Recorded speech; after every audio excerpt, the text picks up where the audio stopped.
اس تمام بات کے اندر ہے جو میں نے آپ کے سامنے کی.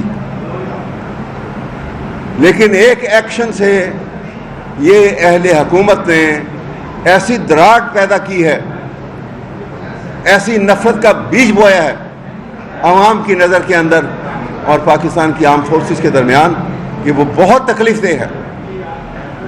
ہمیں فخر ہے اپنی آرم فورسز کے اوپر, لیکن ہمیں سب کو مل کے یہ کلنک کا ٹیکہ جو ہے اتارنا ہوگا, اور اس میں جو ماسٹر مائنڈ ہے اس کو سزا بھی دینی ہوگی.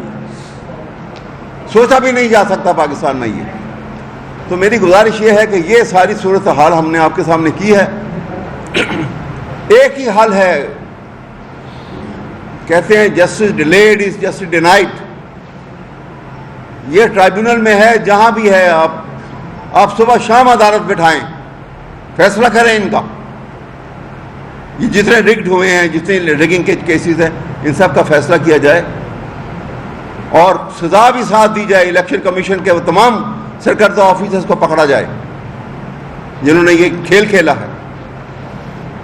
اور اسی کے ساتھ ساتھ میں آپ کو کہوں گا کہ جس قوم نے ان افراد کو کھلا چھوڑ دیا جنہوں نے قومی خزانے کو لوٹا, وہ قوم نہ کبھی ترقی کی, تاریخ یہ بتاتی ہے, اور وہ ملک ہمیشہ مصیبت کا شکار رہے. یہاں پہ یہی کیفیت ہے. ایک 90 دن کے لیے آپ نے دیکھا کہ وہ انوار کاکڑ صاحب آئے 90 دن کے لیے, اور 90 دن پہ کیا کچھ نہیں کر گئے. یہاں پر آ کر سرکاری جہاز کو اور اپنی فیملی سے امریکہ سے لے کے اور ساری یورپ کا اور مڈل ایسٹ کا چکر لگا دیا.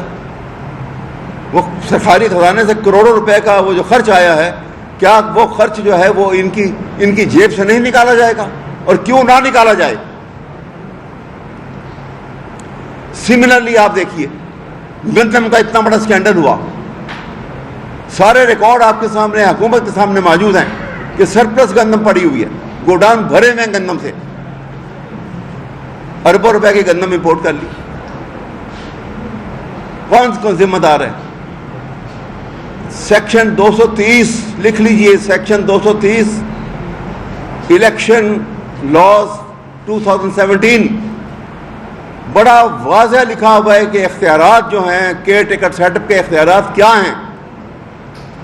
ڈے ٹو ڈے پالیسی کے علاوہ, ورک کے علاوہ وہ کوئی اور پالیسی میکنگ کا کام نہیں کر سکتے.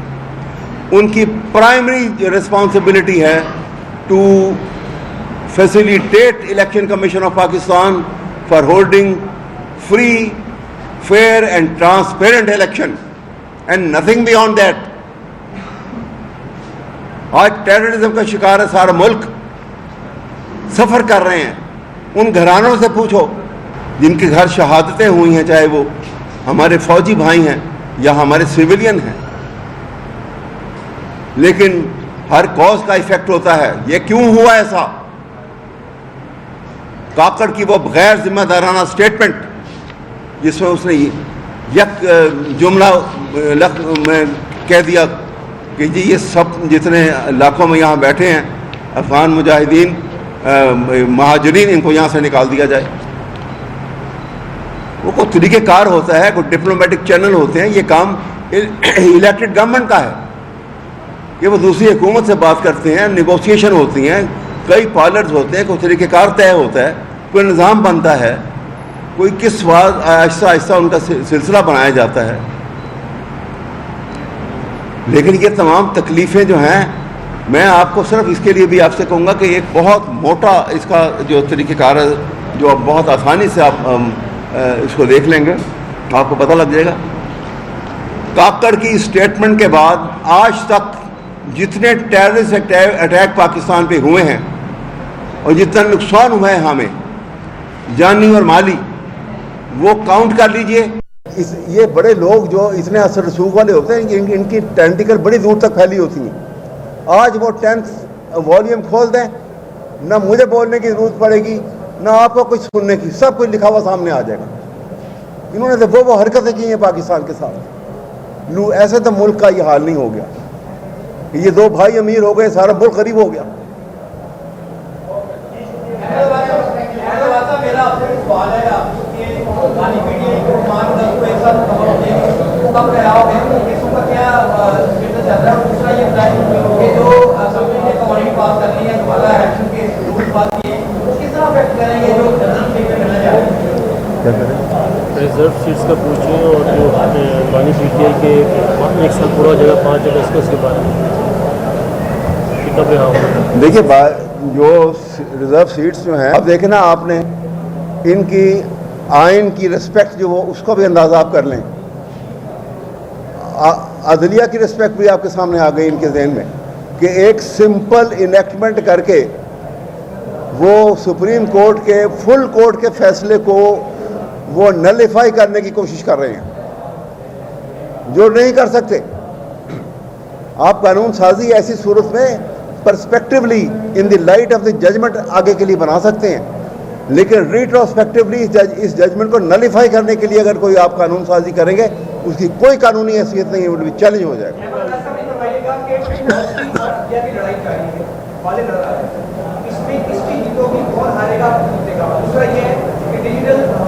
جب جو ہے وہ چھڑی گئی ہے انہوں نے یہ کرتے ہیں کہ لوگ جو ہے یہ کر رہے ہیں ہم ان کے خلاف عملی دیکھیں کون سی جنگ سر ڈیجیٹل جنگ چھڑی ہوئی ہے وہ کہتے ہیں آئینی ہاتھوں سے پڑیں گے. دیکھیں نا یہ سوال یہ ہے کہ یہ ہم تو یہ اس کیفیت سے نکلنا ہوگا اور ایک یہ اس کا otherwise there is no end to it. آپ درست کہہ رہے ہیں کہ یہ کیفیت جو ہے یہ بڑی ہیجان امیز کیفیت ہے پورے ملک کے لیے. اس کا ایک ہی حل ہے, میں نے اسی لیے آپ کو بتایا کہ اس کا حل جو ہے وہ it's a round table conference. آئین کو مقدم بنا لیں اور کمٹمنٹ کر لیں کہ آئین سے ہم نے نہیں ہلنا.